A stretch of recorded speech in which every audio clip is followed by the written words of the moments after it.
Magandang umaga sa ating lahat. Magandang umaga po, Teacher Angel. Ang ating gagawin ngayon ay magbabasa ako ng isang kwento.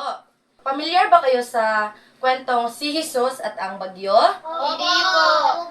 Okay, sa hindi pamilyar at sa pamilyar ay babasahin ko itong kwento na to. Okay, makinig ha. Opo. Si Jesus at ang Bagyo. Si Jesus at ang Bagyo. Nakatayo si Jesus sa isang bangkang nasa pangpang at nakipag-usap sa maraming taong nagsisunod sa kanya. Magagandang mga kwento at pangaral ang kanyang isinaysay, kaya ang mga tao ay hindi nagsawa sa kanilang pakikinig. Ibig na ibig nila ang pakikipag-usap kay Jesus. Nang hapon na at malapit na lumubog ang araw, sinabi ni Jesus sa kanyang mga alagad. Alagad is ang iyang mga tao. Tumawid tayo sa kabila ng lawa at doon tayo magpahinga. Kinalag ng mga alagad sa pagkakatali ang bangka. Itunulak sa tubig, iniladlad ang layag at unti-unting pinaisod ang bangka papalayo sa pangpang. So ilan ang tod ang barko. Kinawayan ni Jesus ang mga tao at kinawayan din sila habang ang bangka ay patuloy na umuusad at bughaw at tahimik na lawa. Tahimik sa gitna ng lawa, maraming bituin sa langit, sumikat ang mabilog na buwan, malamig ang simoy ng hangin. Pagod na pagod si Jesus kaya nahiga siya at pagkaraan lamang ng ilang saglit, siya ay nakatulog ng mahimbing. Tahimik na nagsigaon ang kanyang mga alagad habang siya ay natutulog. Dodara si Jesus. Kay pagod na pagod si Jesus kanina, so nakatulog siya. Walang ano-ano, umihip ang isang malakas na hangin. Sinundan pa ito ng maraming malalakas na ihip ng hangin hanggang ang buwan at ang mga bituin ay natabunan ng makapal na ulap. Umihip ng malakas na hangin sa tubig at nagkaroon ng malalaking alon. Hinampas ng malalaking alon ang bangka sa magkabilang panig at siniklot-siklot ang bangka ng pataas at pababa. Nagdilim, kumidlat, kumulog, dahil may paparating na bagyo. So ito yung nangyari sa kanila. Yung kanina may mga bituin pa, kita pa ang mga bituin at mga buwan. Ngayon, nagdilim na ang mga ulap. So, bagyo, nagdilim, kumidlat at kumulog. Ang taong nagtitimon ng bangka ay nahirapan sa pagpigil upang huwag tumagilid ang bangka. Ang iba naman ay nagpilit na sumagwan upang dalhin sa tabi ang bangka.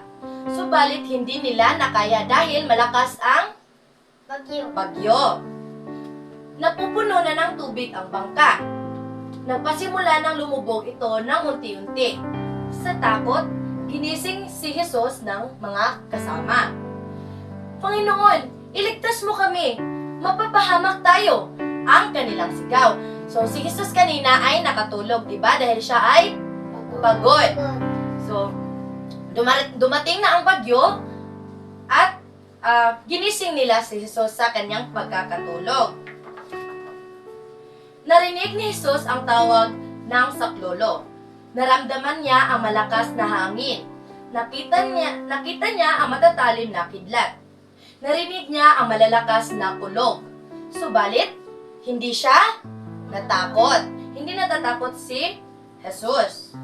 Tumindig siya at sinaway niya ang hangin, ang kidlat at ang dagat. So, iyang gipadlong ang kilat ug ang mga dugdog ug mga alon sa dagat. Tumigil ang malakas na hangin. Nawala ang malalaking alon. Nahawi ang makapal na ulap at ang mga bituin ay muling nagniningning.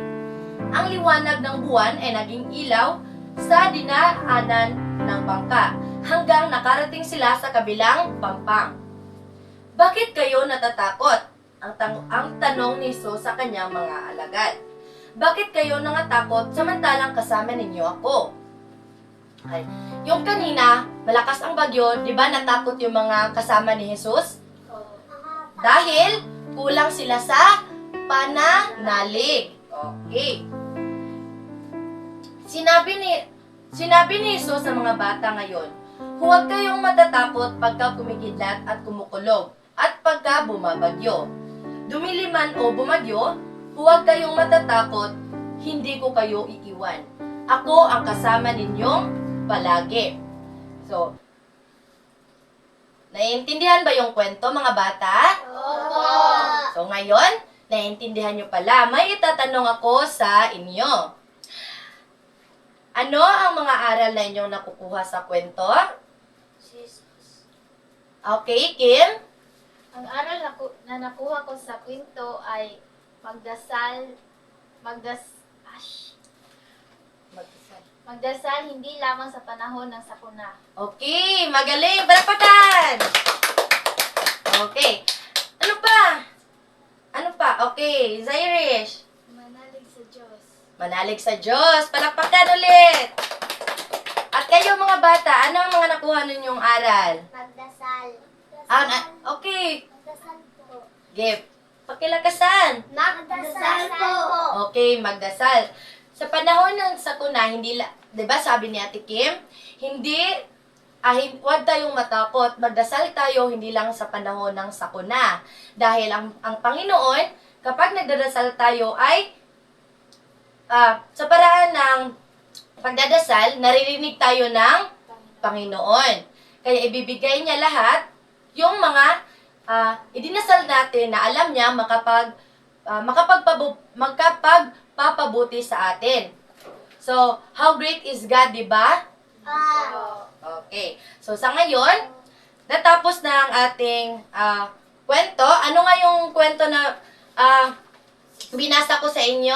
Jesus at ang bagyo. Okay. So, ugaliin nating magdasal, ha? Opo. So, yun lang yung klase natin ngayon. So, maraming salamat sa inyo. Maraming salamat din po. Okay, so magsitayo na ang lahat para sa ating closing prayer. Okay? Sarili-sarili na naman nating closing prayer ito. Okay po ba? Opo. Okay, sa ngalan ng Ama, ng Anak, ng Espiritu Santo. Amen. Sa ngalan ng Ama, ng Anak, ng Espiritu Santo. Amen. Paalam sa ating lahat. Paalam mo, Teacher Angel. Okay, paalam.